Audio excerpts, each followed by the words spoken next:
एक एमएलए, एक एमपी कोई भी सेलेक्ट होता है वो एक दिन के लिए सेलेक्ट होता है, और अगर उसने एक दिन बाद भी उसने अगर इस्तीफा दे दिया ना तो उसको लाइफ टाइम मिलती है पेंशन। और वो एक सेना को इस तरीके से देख रहा है, मेरे को ये समझ नहीं आता कि इस नज़रिए से देख रहा है जो देश की सेवा कर रहा है हमारे।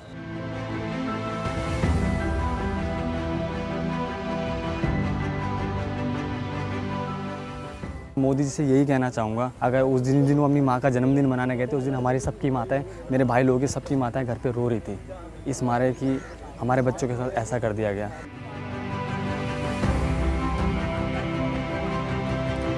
हमारे घर में भी प्रॉब्लम चल रही है सर। पापा गार्ड की जॉब करते हैं, घर में कोई है नहीं ज़्यादा कमाने वाले। अब हम ही लोग थे, आर्मी की तैयारी कर रहे थे, हम सोच रहे थे कि अब पूरा हो, और लोगों का एग्ज़ाम था वो भी कैंसिल कर दिया, नेवी वालों का रिज़ल्ट नहीं आया। ये प्रॉब्लम हो रही है हमें। अब हमारे को एज हो गई तो हम क्या करें।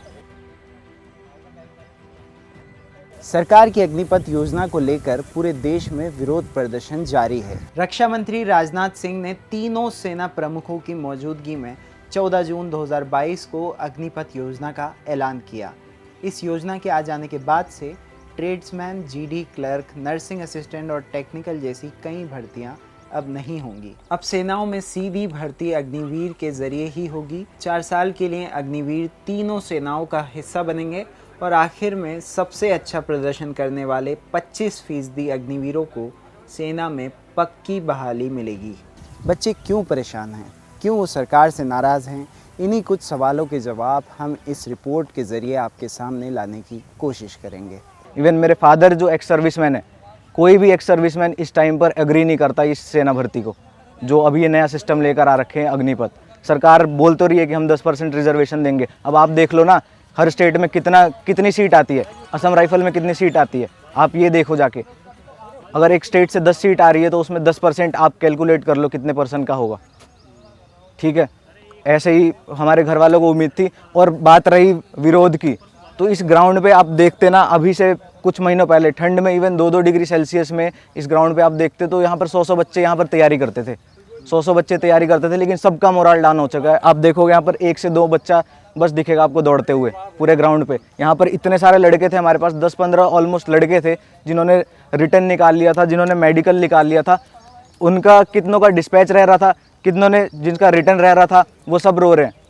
अगर अग्निपथ दिया ही है सरकार ने तो उनको बोलते ना कि जिनका पहले निकल रखा है उनको अंदर करो, उनको तो अंदर कर सकते थे, अग्निपथ के अंदर ही करते, लेकिन करते तो उनकी फैमिली ने कितना उन पे उम्मीद रखा था। उनकी फैमिली ने इतना उम्मीद रखा था कि वो हमारे बच्चे अब जाने वाले। इवन यहाँ पर ऐसे बच्चे मैं आपको दिखा दूंगा जिन्होंने पैसे उधार ले लेके कोचिंग करी है, उनका क्या होगा? उन्होंने तो यही उम्मीद लगाई थी ना कि वो सेना में जाएंगे। और सेना में हमारी देश के बहुत महान लोग बोल रहे हैं कि तुम फ्री सेवा करो, देश की सेवा है, देश की सेवा है। तो यहाँ पर बच्चे इतना भी तैयार है कि उनकी फैमिली का अब तुम रखवाली कर लो और वो फ्री में सेवा करेंगे, लेकिन वो 4 साल करने के लिए तैयार नहीं है, 10 से 15 साल वो करेंगे, वो ये बोल रहे हैं, सबका कहना ये है। तो मैं यहीं पर बात रखना चाहूँगा कि ये कुछ नहीं है, सरकार एक हमको लॉलीपॉप दे रही है और कुछ नहीं कर रही है। क्योंकि आप अभी भी देख लो, जो सेना से एक जवान आ रहा है रिटायर होके, उसको कैसी नौकरी मिल रही है? वो जाके एक बैंक के बाहर लग रहा है गार्ड की नौकरी करने, वो इतना कैपेबल है? आप बताओ। मेरा बस यही पॉइंट है, अगर ये चीज़ इनको लानी थी तो ये एग्ज़ाम वगैरह कंडक्ट करवा देते और फिर उसके बाद ये सारी चीज़ें की जाती। और सर टीओडी इन्होंने एकदम से ही इन्होंने एक्शन ले लिया टीओडी का, जहाँ तक ये ठीक नहीं है, क्योंकि एकदम से इन्होंने एक्शन ले लिया तो जितनी भी ओपन रैली हमारी रिलेशन भर्ती हुआ करती है, स्पोर्ट्स कोटे की भर्ती हुआ करती है, सारी चीज़ें इन्होंने बंद कर दी है। और इन्होंने सिर्फ 4 साल के लिए ये भर्ती करी है। सर 4 साल के लिए कुछ ज़्यादा बुरा नहीं है, पर मेन प्रॉब्लम सर ये है कि 4 साल के लिए जो ये कह रहे हैं कि हम सेवानिधि पैकेज देंगे, अगर कोई शहीद हो जाता है तो हम उसको 44-47 लाख ये पैकेज दिया करेंगे। और सर इस पैकेज से ज़्यादा कुछ खास तो होने वाला नहीं है। 4 साल अगर कोई शहीद हो जाता है तो उसके घर वाले क्या करेंगे? विदाउट पेंशन, ना ही कोई मेडिकल फैसिलिटीज़ दी जाएगी, ना ही और भी जो भी फैसिलिटी और सर्विस आर्मी प्रोवाइड करती है एक फ़ौजी को, सर वो सारी चीज़ें नहीं मिलेंगी। और अगर सरकार से क्या मांग है आप लोग? सर सरकार से ये मांग है, पहले तो एग्ज़ाम करवाया जाए और जिनकी ज्वाइनिंग रुकी है उनको ज्वाइनिंग दी जाए, और सर भर्ती रैली पूरी प्रॉपर से करवाई जाए।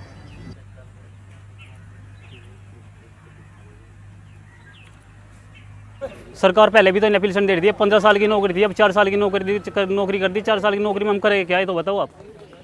और 4 साल की नौकरी में हम करेंगे क्या। पहले पेंशन भी मिलती थी, और क्या नाम है, कैंटीन कार्ड भी मिलता था, हर चीज़ की सुविधा मिलती थी, आने जाने का कन्वेंस भी मिलता था, आधा कन्वेंस मिलता था। अब बताओ क्या क्या मिल रहा। 4 साल बाद हम क्या करेंगे, हम अपने घर बैठे हैं क्या। बीजेपी के नेता कह रहे हैं क्या नाम है कि 4 साल बाद हम सिक्योरिटी गार्ड बनाएंगे, सिक्योरिटी गार्ड बनाएंगे। बताओ सिक्योरिटी गार्ड बनेंगे क्या हम इनके। अग्निपथ का फायदा क्या होगा, ये बताओ। अग्निपथ लाएगा, अब उम्र में छूट को लेकर चल लो आप लोग। उम्र को छूट क्या करेगा उम्र में छूट का। हम 2 साल उम्र में छूट दी, बताओ। 2019 से लेकर 2019 में 2019 में भर्ती आई थी, 2019 के बाद अब देख लो 2022 चल रहा। अब मेरी 21 साल होगी, बताओ क्या करें हम। आप इसके लिए अप्लाई कर सकते हैं, यानी अभी भी करेंगे आप इसके लिए? अप्लाई करके क्या करेंगे इसका, अप्लाई करके ये बताओ। इससे तो अच्छा हम किसी और चीज़ की तैयारी कर लेंगे, एसएससी की कर लेंगे, यूपी पुलिस की कर लेंगे, दिल्ली पुलिस की कर लेंगे। आर्मी में जाने का फ़ायदा क्या होगा हमें, ये बताओ। हैं, देश की सेवा करने के लिए देश की सेवा करनी थी हमें, बताओ। देश की सेवा कैसे करेंगे देश की सेवा। एक सवाल ये भी उठ रहा है कि देश की सेवा करनी है या नौकरी करनी है, क्योंकि मौका तो आपको देश की सेवा करने का 4 साल का भी मिल रहा है। सरकार अगर हमारी पेंशन बंद कर दो, हमें कोई दिक्कत नहीं है।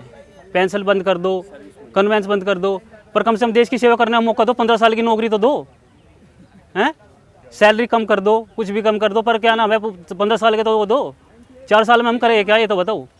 इतने भाई लोगों ने फांसी लगा दी, 62 लोगों ने, 62 बच्चों ने फांसी लगा दी। उसका कौन जवाब देगा, कोई नहीं है बोलने वाला हमारे लिए। हमेशा गरीब ही बच्चा मरता है। सिपाही हर चीज़ की फांसी जो भी देगा सब गरीब ही देगा, छोटा ही देगा। मतलब अफसरों के लिए कोई वो नहीं है, नेताओं के लिए कुछ वो नहीं है। बस हमारे लिए मोदी जी से यही कहना चाहूँगा कि वो कहते थे कि मैं चाय बेचता हूँ, मैं यही पूछता हूँ उनका चाय का ठेला है कहाँ। अगर वो चाय बेच रहे होते ना, आज हम बच्चों के साथ ऐसा नहीं करते, गरीब बच्चों के साथ। अगर उन्हें चाय बेची होती तो हम लोगों के साथ ऐसा नहीं करते।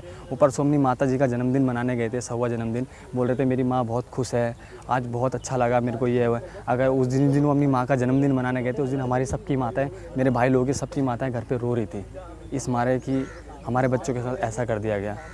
मैं यही कहना चाहूँगा कि इसमें कोई संशोधन किया जाए। अगर आप वापस नहीं भी ले रहे हो, कुछ ऐसा संशोधन किया जाए जिससे हम लोगों को तसल्ली है और हमारा एग्ज़ाम कराया जाए। हम लोगों ने बहुत मेहनत की है, मेरे सारे भाई लोगों ने बहुत मेहनत की है।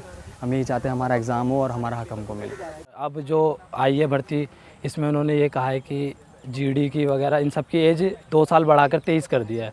लेकिन जो ट्रेडमैन है सर, उनकी एज भी पहले से 23 थी, और अब इसमें भी जीडी वालों की भी 23 कर दिया है। तो ट्रेड वालों का फ़ायदा नहीं है ना सर।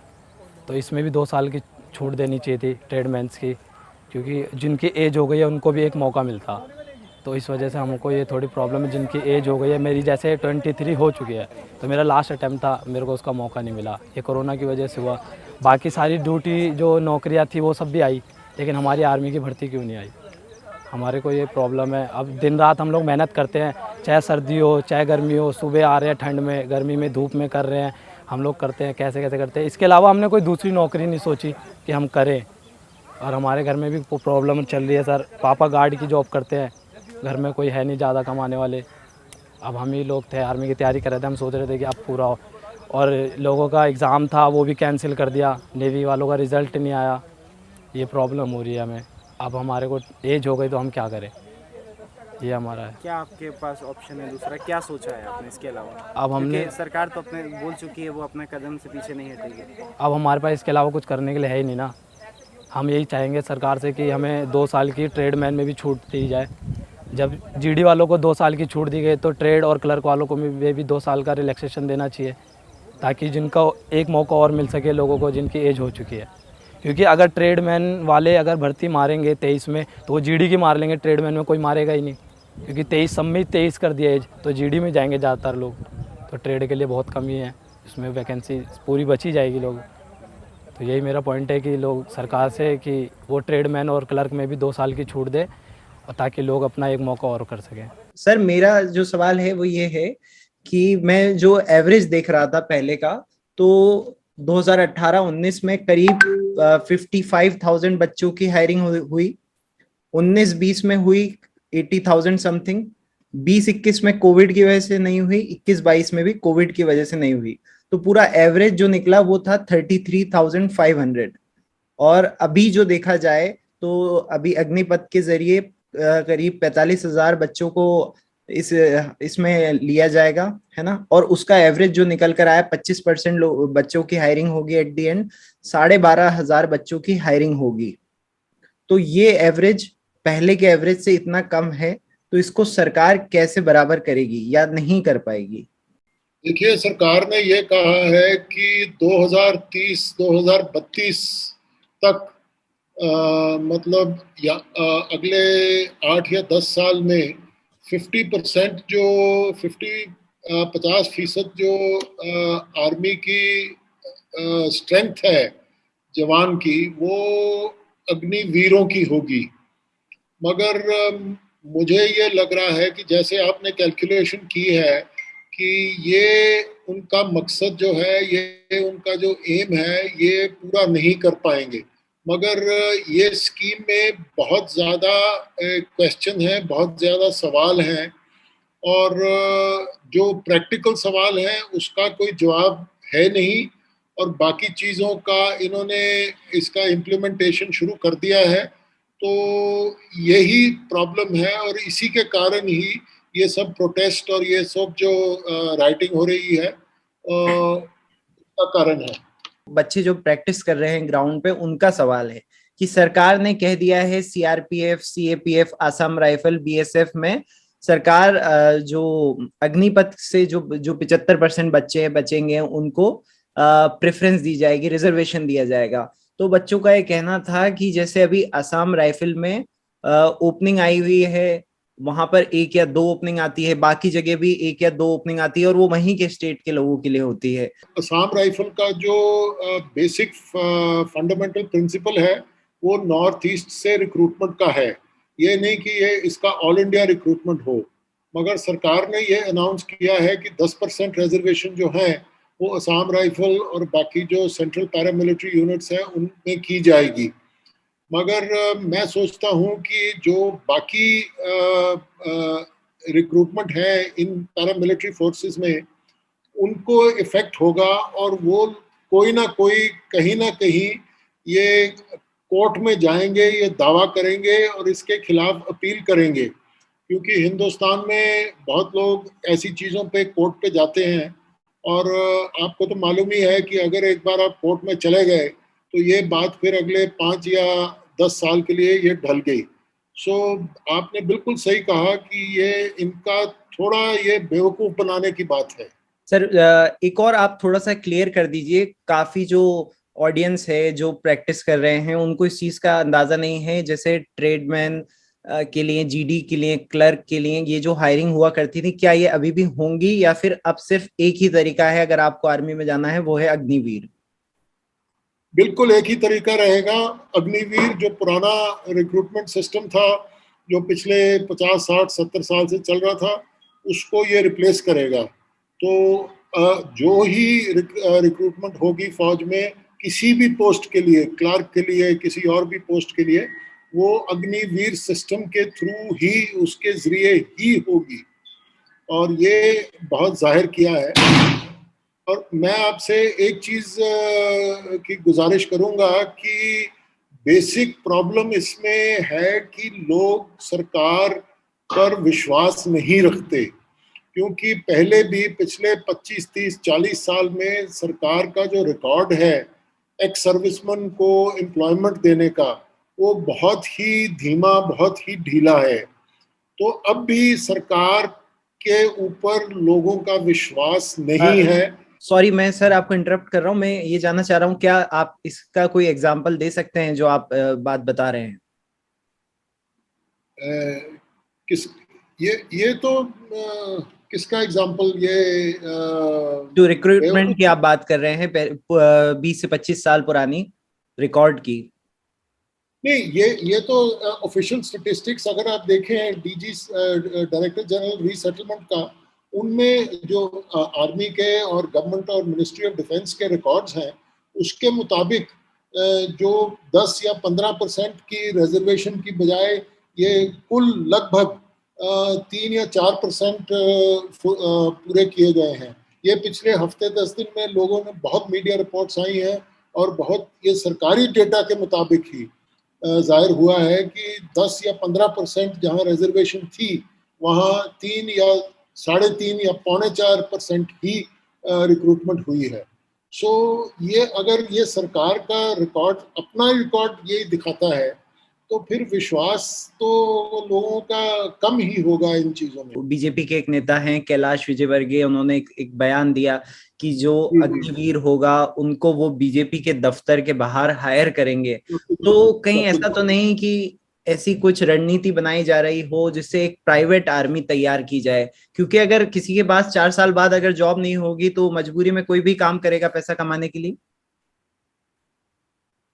ये तो सोशल मीडिया पे ये डिबेट चल रही है कि ये एक प्राइवेट आर्मी या प्राइवेट माफिया या जो भी आप उसको कहिए, कास्ट आर्मी कहिए, जो भी आप कहिए, उसकी तैयारी हो सकती है।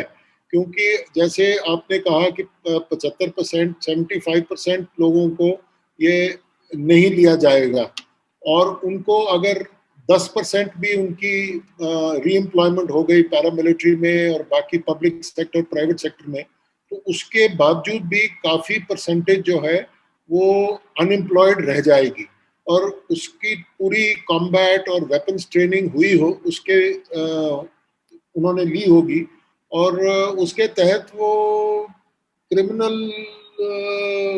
एक्टिविटी में जा सकते हैं। इसकी तो काफ़ी पॉसिबिलिटी है। हालांकि सरकार ने ये डिनाई किया है, मगर सरकार तो ये कबूल करेगी नहीं कि ये क्रिमिनल एक्टिविटी की तरफ भी जा सकते हैं, मगर इसका स्कोप काफ़ी है। द वायर के और वीडियोस देखने के लिए सब्सक्राइब करें और बेल आइकन पर क्लिक करें। स्वतंत्र पत्रकारिता की आर्थिक मदद करने के लिए डिस्क्रिप्शन में दिए गए लिंक पर जाएं और अपनी राशि चुनें।